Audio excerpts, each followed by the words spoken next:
Hello students, this is CA Yashoda Sharma from My Future Academy. Continuing with this chapter number 7, Control and Coordination. एक बार कल जो हमने किया था उसका समअप ले लेते हैं. हमने ये देखा था कि जो हमारी बॉडी में है वो दो तरीके से कम्युनिकेशन होता है. First is hormones, that is chemical messenger, and second is nervous system, nerves के through, that is electrical messenger. मतलब जो हमारे हॉर्मोन्स जो मैसेज हमारी बॉडी में पहुंचाते हैं उसको केमिकल मैसेंजर बोलते हैं, और जो नर्व्स के थ्रू हमारी बॉडी में मैसेजेस जाते हैं उसको इलेक्ट्रिकल मैसेजेस बोलते हैं. ठीक है. तो जो नर्व्स क्या करती है, जो भी बाहर सपोज़ हम कोई भी सपोज़ हमने साउंड है, हमने सुना, अब वो कौन सी एनर्जी हो गई, साउंड एनर्जी. अब हमारी नर्व्स क्या करती है, उस साउंड एनर्जी को इलेक्ट्रिकल एनर्जी में कन्वर्ट करती है और नर्व्स के थ्रू हमारे ब्रेन तक पहुंचाती है. ऐसा नहीं होता डायरेक्टली साउंड जो है वो साउंड एनर्जी में ही हमारे ब्रेन तक एंटर होता है, जो कि आज हम देखेंगे कि किस तरीके से वर्क करता है.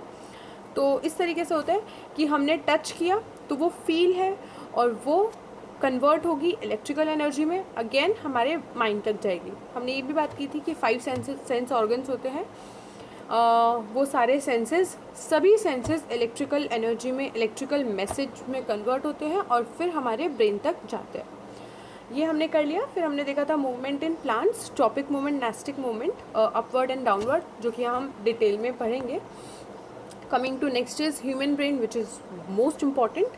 ह्यूमन ब्रेन में भी दो सिस्टम्स है, central nervous system and periphery nervous system. Central system मतलब जो सेंटर में है, हेड ब्रेन, एंड हमारा स्पाइनल कॉर्ड.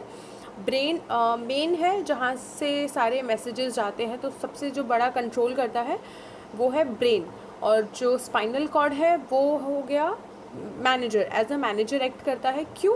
क्योंकि ब्रेन स्पाइनल कॉर्ड तक सारे मैसेजेस पहुंचाता है, उसके बाद में स्पाइनल कॉर्ड डिसाइड करता है ये मैसेज किसके पास तक जाना है, क्योंकि सारी की सारी नर्व्स हमारी स्पाइनल कॉर्ड्स तक जुड़ी है. सारी नर्व्स स्पाइनल कॉर्ड तक नहीं जुड़ी. कुछ नर्व्स ऐसी भी है जो ब्रेन से निकलती है, उसको हम क्रेनियल नर्व्स बोलते हैं, और जो बाकी की नर्व्स स्पाइनल कॉर्ड से निकलती है उसको हम स्पाइनल नर्व्स बोलते हैं. ठीक है. तो हमने दो नर्व्स भी देखी थी.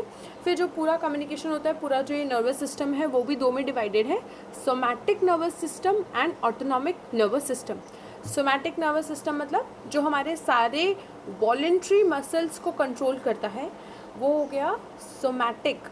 वॉलेंट्री मतलब जो हमारे कंट्रोल में है. ठीक है. हमने कल देखा था हमारे कंट्रोल कौन सा पार्ट हमारा ब्रेन का है, सेरिब्रम, जो सारे वॉलेंट्री एक्शंस को कंडक्ट करता है. तो somatic nervous system which controls the voluntary nervous system, and autonomic which controls the involuntary nervous system. Involuntary मतलब जो हमारे कंट्रोल में नहीं है, breathing, blood pressure, heartbeat, ये सारी चीज़ें हो गई जो हमारे कंट्रोल में नहीं है. हम पूरा ये डायग्राम देख चुके हैं ब्रेन का एंड न्यूरॉन का. ब्रेन के 3 पार्ट्स होते हैं, fore brain, midbrain and hind brain. Fore brain में हमने देखा था जो मेन है वो सेरिब्रम है. सेरिब्रम के अंदर हर एक छोटी छोटी स्पेस एलोकेट की गई है कि भाई ये जो स्पेस है वो फील के लिए है, ये जो स्पेस है यहाँ पे टच की मेमोरी स्टोर होगी, ये जो स्पेस है वहाँ पे स्मेल सारी स्टोर होगी. तो सेरिब्रम के अंदर सारी ऐसे स्पेस एलोकेट की गई है जहाँ पे सारी मेमोरी आके कलेक्ट होती है. क्योंकि ब्रेन हमारा बहुत सेंसिटिव है तो वो एक कवर्ड रहता है स्कल, क्रेनियम, और हमने बीच में देखा था कि जो शॉक एब्जॉर्बेंट के लिए भी वहाँ पे कुछ प्रोवाइड किया गया है. फिर आ गया midbrain and then is hindbrain. Midbrain and hindbrain दोनों इनवॉलेंट्री एक्शंस को कंट्रोल करते हैं. हाइंड ब्रेन के अंदर जो मेड्यूला है और सेरिबेलम है, मैंने कहा था कि सेरिबेलम यहाँ पर आएगा इसके अंदर, तो वो लिख देना अपने अकॉर्डिंग, सेरिबेलम. ठीक है. तो जो मेड्यूला है उसका अपना फंक्शन है और सेरिबेलम है उसका अपना फंक्शन है. दोनों इनवॉलेंट्री मूवमेंट्स को कंट्रोल करते हैं. Okay. Coming to next is reflex action. Reflex का मतलब क्या होता है? रिफ्लेक्स का मतलब होता है स्पॉन्टेनियस. कोई भी चीज़ हो रही है, अकर हो रही है, और बिना सोचे समझे जब हम कोई एक्शन करते हैं उसको बोलते हैं रिफ्लेक्स एक्शन. सपोज़ ऊपर से कोई बहुत हैवी चीज़ गिर रही है और हमने देखा, तो हम कुछ सोचेंगे नहीं भाई कि है क्या, ऐसा कुछ नहीं सोचेंगे उस टाइम खड़े होके. हम क्या करेंगे, डायरेक्टली साइड में खड़े हो जाएंगे. हम बहुत थके हुए हैं और कहीं जंगल में हैं और बहुत थके हुए हैं, पर अगर शेर पीछे से शेर आया पीछे से, तो हम क्या करेंगे, हम ये नहीं सोचेंगे अरे हम थके हुए अभी नहीं भाग रहे, हम क्या करेंगे, भागना स्टार्ट करेंगे। सेम यहाँ पे एक एग्जाम्पल दिया है कि बाई चांस अगर गलती से हमने कोई गर्म चीज़ को टच कर लिया तो हम तुरंत एकदम स्पॉन्टेनियसली हम हमारे हाथ को हटा लेते हैं, ठीक है। इसको बोलते हैं रिफ्लेक्स एक्शन, कि तुरंत हम कोई चीज़ कर रहे हैं, वो क्या रिफ्लेक्स एक्शन। रिफ्लेक्स एक्शन को आगे डिटेल में पढ़ने से पहले हम कुछ टर्म्स पढ़ते हैं। First is motor neuron, sensory neuron, reflex arc and इसमें एक और है रिले न्यूरॉन, ठीक है। डायग्राम पे आते हैं। डायग्राम है हमारा ये रहा। ये वाली जो ऐसी सारी nerves, this is sensory neuron, ठीक है। एक बार हम थियोरेटिकल पढ़ते हैं। सेंसरी न्यूरॉन जो होता है वो क्या होता है, मैसेजेस को बॉडी से ब्रेन तक लेके जाने का काम करता है, वो हो गया मोटर न्यूरॉन, ठीक है। या फिर तो बॉडी पार्ट से ब्रेन तक, या फिर अब ब्रेन तक जाना है तो स्पाइनल कॉर्ड तक भी जाएगा। तो हम ये भी बोल सकते हैं कि जो सेंसरी मोटर न्यूरॉन है वो क्या करता है, take message. Motor neuron first हम कर रहे हैं, sensory neuron, sorry. Sensory neuron हमारे बॉडी पार्ट से पहले स्पाइनल कॉर्ड तक मैसेज लेके जाएगा और स्पाइनल कॉर्ड से फिर ब्रेन तक मैसेज लेकर जाएगा। तो ये क्या हुआ, सेंसरी न्यूरॉन। नाम से ही पता चलता है सेंसेस, जो हमारे बॉडी पार्ट है जो सेंस कर रहे हैं, तो जो भी चीज़ सेंस की उसको स्पाइनल कॉर्ड के थ्रू ब्रेन तक लेके जाने का काम करता है सेंसरी न्यूरॉन्स, ठीक है। और मोटर न्यूरॉन क्या करता है, ब्रेन या स्पाइनल कॉर्ड से जो मैसेज वापस से हमारे बॉडी पार्ट्स तक, हमारे जो ऑर्गन्स है, 5 सेंस ऑर्गन्स है, वहाँ तक लाने का काम करता है, ठीक है। अगेन सेंसरी न्यूरॉन, सेंसेस, तो जो भी हमारी बॉडी पार्ट से ब्रेन तक मैसेज लेकर जाता है। मोटर न्यूरॉन ब्रेन से मैसेज वापस से हमारे बॉडी पार्ट्स तक लेकर आता है, ठीक है। ब्रेन तो समझ में आ गया। अब बीच में होता है स्पाइनल कॉर्ड। तो ये सेंसरी न्यूरॉन क्या करेगा, पहले सपोज हम एक हैंड लेते हैं कि हमने हैंड को टच, हमने गर्म चाय या गर्म कप को हमने टच किया, तो पहले हमारे हैंड से सारी की सारी जो नर्व्स होती है वो कहाँ तक जाती है, स्पाइनल कॉर्ड तक। तो ये मैसेज पहले कहाँ पे जाएगा, स्पाइनल कॉर्ड पे, और फिर जो मैनेजर है दैट इज स्पाइनल कॉर्ड, ये मैसेज को हमारे ब्रेन तक पहुँचाएगी, ठीक है। तो ये हो गए मोटर न्यूरॉन, सेंसरी न्यूरॉन। फिर आता है रिफ्लेक्स आर्क। रिफ्लेक्स आर्क यहाँ पर इस डायग्राम को बोला गया है, ये पूरा डायग्राम। ये डायग्राम क्या है, ये डायग्राम यही बताता है कि किस तरीके से रिफ्लेक्स एक्शन पूरा वर्क करता है।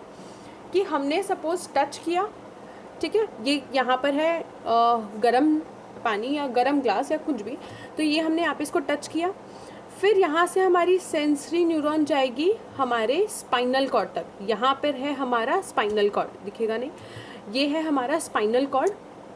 तो यहाँ से हमारा सेंसरी न्यूरॉन स्पाइनल कॉर्ड तक जाएगा, स्पाइनल कॉर्ड को मैसेज मिलेगा।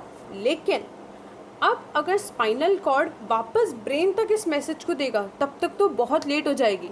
ये स्पाइनल कॉर्ड ब्रेन को मैसेज देगा, ब्रेन अगर बोला कि हाँ ठीक है अब हाथ हटा लो, तब तक बहुत लेट हो जाएगा और हमारा हाथ जल चुका होगा, ठीक है।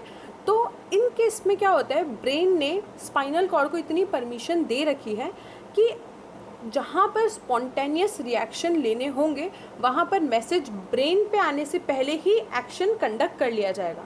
मतलब स्पाइनल कॉर्ड ही वापस बोल देगी कि ठीक है हाथ हटा लो। वरना प्रोसेस क्या होता है कि हमने गरम टच किया, ये पूरा हमने कोई भी चीज़ को टच किया, पहले मैसेज जाता है स्पाइनल कॉर्ड तक, फिर स्पाइनल कॉर्ड मैसेज भेजती है, फिर स्पाइनल कॉर्ड मैसेज भेजती है ब्रेन को, ठीक है।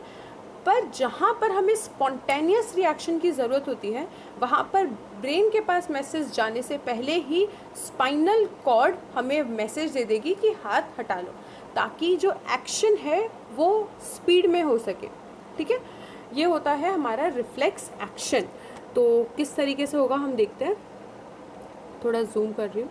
हाँ, ये है हमारा हॉट टी पॉट। यहाँ से हमें सेंसेस मिले, तो ये जो हमारा सेंसरी न्यूरॉन है ये गया स्पाइनल कॉर्ड के पास, स्पाइनल कॉर्ड के पास जाते ही यहाँ पे इसको मैसेज मिलेगा, ऊपर ब्रेन के पास नहीं देने के बजाय ये क्या करेगी, वापस से मैसेज दे देगी हमारे हैंड को कि हाथ पीछे ले लो। यहाँ पे हमारा ये ख़त्म होता है। क्या क्या टाइप के सेंसेस होते हैं, ये क्वेश्चन आ सकता है, वन वर्ड में भी आते हैं, ये क्वेश्चन MCQs में भी आते हैं। तो हम देख लेते हैं कि क्या क्या टाइप के जो सेंसेस हैं और कौन से न्यूरॉन, कौन से रिसेप्टर्स किसको बोलते हैं, जो मैसेज लेकर जाते हैं, ठीक है, उनको सेंसरी न्यूरॉन भी बोलते हैं, और रिसेप्टर कि वो रिसीव कर रहे हैं सारे सेंसेस, ठीक है। तो आई सी कर सकता है, हमारे 5 ऑर्गन्स है, sense organs, eye see, ears hear करता है, nose smell, tongue taste and skin feel करता है। ये हो गए हमारे 5 सेंस ऑर्गन। अब जो देखने का है, हमारे सारे न्यूरॉन्स को, हमारी सारी नर्व्स को कैटेगराइज कर रखा है कि जो देखने का काम है वो फोटो रिसेप्टर्स करेंगे, फोटो रिसेप्टर न्यूरॉन। ये अगर वहाँ पर प्रेजेंट होंगे तभी हम देख पाएंगे, वरना नहीं देख पाएंगे। क्यों? क्योंकि ये न्यूरॉन्स होने वहाँ पे कंपलसरी है। तो आई क्या करता है, आई में कौन से न्यूरॉन्स होते हैं, photo receptors neuron. Photo synthesis, photo का मतलब होता है लाइट, ठीक है, तो फोटो रिसेप्टर्स।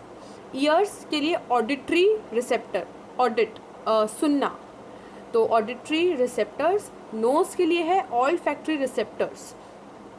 टंग के लिए है गस्टेटरी रिसेप्टर, हमारी टंग पे गस्टेटरी रिसेप्टर्स होते हैं जो कि हमारे जो टेस्ट है वो हमारे ब्रेन तक पहुंचाते हैं और हम टेस्ट को फील कर सकते हैं, मतलब टेस्ट कर सकते हैं कोई भी चीज़ को। नेक्स्ट है स्किन, स्किन के लिए होते हैं थिग्मो रिसेप्टर्स। तो ये 5 रिसेप्टर्स हैं जो सारे मैसेजेस हमारे अलग अलग सेंस ऑर्गन से हमारे ब्रेन तक पहुंचाने का काम करते हैं। न्यूरॉन हम एक बार वापस से देखेंगे थोड़ा। न्यूरॉन ये इस तरीके से, ये मैंने थोड़ा सा छोटा न्यूरॉन्स बनाया है, ये 1 न्यूरॉन, ये 2nd न्यूरॉन और ये 3rd न्यूरॉन। अब यहाँ से हमारा हैंड स्टार्ट हो रहा है, ठीक है, तो ये तो हो गए हमारा सेंसरी रिसेप्टर, इसने हमारा वो पूरा रिसीव किया। जो बीच वाले न्यूरॉन्स होते हैं उनको रिले न्यूरॉन बोलते हैं। रिले रेस जिस तरीके से होती है कि एक जन आया, वो जो भी स्टिकिया होती है वो आगे पास करने का काम, तो बीच वाले जो न्यूरॉन होते हैं वो मैसेज को आगे पास करने का काम करते हैं, इसीलिए उनको रिले न्यूरॉन बोलते हैं। हमने टोटल अभी तक 3 टाइप्स की न्यूरॉन्स देख लिए। First is sensory neuron, second is motor neuron and third is relay neuron. Sensory neurons जिससे मैसेज हमारे स्पाइनल कॉर्ड एंड ब्रेन तक जाता है। मोटर न्यूरॉन जिससे मैसेज हमारे स्पाइनल कॉर्ड से हमारे बॉडी पार्ट्स तक आता है। और रिले न्यूरॉन उन न्यूरॉन्स के बीच में रहते हैं जो कि मैसेज आगे फॉरवर्ड करने का काम करते हैं।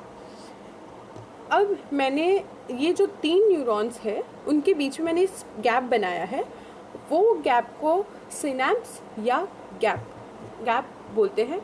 अब ये गैप अगर बीच में आ रहा है तो मैसेज कैसे ट्रांसफ़र होगा। सपोज़ ये एक न्यूरॉन के पास तो मैसेज आ गया पर बीच में गैप आ गया, तो किस तरीके से फिर ये मैसेज आगे ट्रांसफ़र होगा, ये क्वेश्चन भी मैंने यहाँ पे लिखा है। What happens in the synapse, कि क्या होता है बीच में, ऐसा तो क्या होगा जिसकी वजह से एक न्यूरॉन से दूसरे न्यूरॉन तक मैसेज ट्रांसफ़र हो पाएगा।